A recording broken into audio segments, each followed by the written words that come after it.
ಎಲ್ರು ನಮಸ್ಕಾರ, ಹೇಗಿದ್ರೆ ಎಲ್ರು? ನಾನಂತೂ ಸಖತ್ತಾಗಿದ್ದೀನಿ, ನೀವು ಕೂಡ ಚೆನ್ನಾಗಿದ್ರೆ ಅಂತ ಅನ್ಕೋತೀನಿ. ಇದೇ ಫಸ್ಟ್ ಯೂಟ್ಯೂಬ್ ಚಾನಲ್ನ ನೋಡ್ತಾ ಇದ್ರೆ ಸಬ್ಸ್ಕ್ರೈಬ್ ಮಾಡ್ಕೊಳ್ಳಿ, ಆದಷ್ಟು ವಿಡಿಯೋನ ಎಲ್ರಿಗೂ ಶೇರ್ ಮಾಡಿ.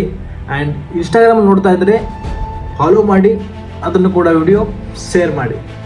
ಹಾಗಾದರೆ ಇವತ್ತಿನ ಸಮಾಚಾರ ಏನಪ್ಪ ಅಂದರೆ, ಮುಂದಾಲೋಚನೆ ಬಹಳ ಮುಖ್ಯ. ಅದೇ ಯಾಕೆ ಮುಖ್ಯ ಅಂತ ಒಂದು ಕತೆ ಮೂಲಕ ಹೇಳ್ತೀನಿ. ಹಾಗಾದರೆ ಬನ್ನಿ. ದೊಡ್ಡಕ್ಕಾಗಿ ಸಮುದ್ರ ತೀರದಲ್ಲಿ ಆಹಾರ ಹುಡುಕಾದಿತ್ತು. ಕಣ್ಣಿಗೆ ಒಂದು ಚಿಪ್ ಹುಳ ಕಾಣಿಸ್ತು. ಆ ಚಿಪ್ಪಿನ ಮೇಲೆ ಅನೇಕ ಸಾರಿ ಕುಟ್ಟಿದರೂ ಒಡೆಯಲಿಲ್ಲ. ಆ ಹುಳ ಹೊರಗೆ ಬರಲಿಲ್ಲ. ಈ ಕಾಗೆಯ ಪ್ರಯತ್ನವನ್ನು ಸಮೀಪದಲ್ಲಿ ಕುತ್ಕೊಂಡಿರುವ ಹದ್ದು ನೋಡ್ತಾ ಇತ್ತು. ಹದ್ದ ಕಾಗೆಗೆ ಏನು ಹೇಳಿತು? ಬಲೆ ಹಾಕಿ ಮಾಡಲು ಆಗದೇ ಇರುವುದನ್ನು ಉಪಾಯದಿಂದ ಮಾಡಬಹುದು.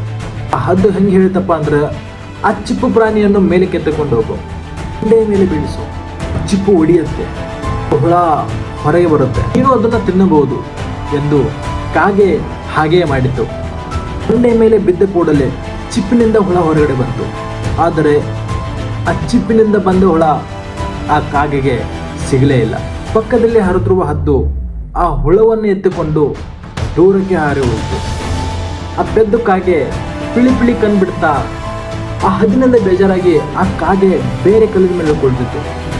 ಅಕಸ್ಮಾತ್ ಅದು ಏನಾದರೂ ಯೋಚನೆ ಮಾಡ್ತಾ ಇತ್ತು ಅಂದರೆ, ಇಲ್ಲಿ ಏನೋ ನಡೀತಾ ಇದೆ ಗೊತ್ತಾಗ್ತಿತ್ತು ಅಂದರೆ,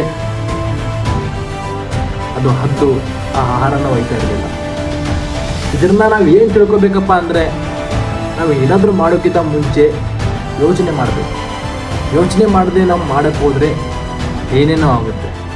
ಸೊ ಈ ಕಥೆಯಿಂದ ನಾವು ಏನು ಅರ್ಥ ಮಾಡ್ಕೋಬೇಕಂದ್ರೆ, ನಾವು ಏನೇ ಕೆಲಸ ಮಾಡಿದ್ರೂ ಒಂದಲ್ಲ ಎರಡಲ್ಲ 3 ಸತಿ ಯೋಚನೆ ಮಾಡಬೇಕು. ಇವತ್ತಿನ ವಿಡಿಯೋದಲ್ಲಿ ಇಷ್ಟೇ ಇತ್ತು. ನೆಕ್ಸ್ಟ್ ವಿಡಿಯೋ ಜೊತೆಗೆ ಮತ್ತೆ ಬರ್ತೀನಿ. ಅಲ್ಲಿವರೆಗೂ ಟೇಕ್ ಕೇರ್, ಬಾಯ್ ಬಾಯ್, ಸೇವ್.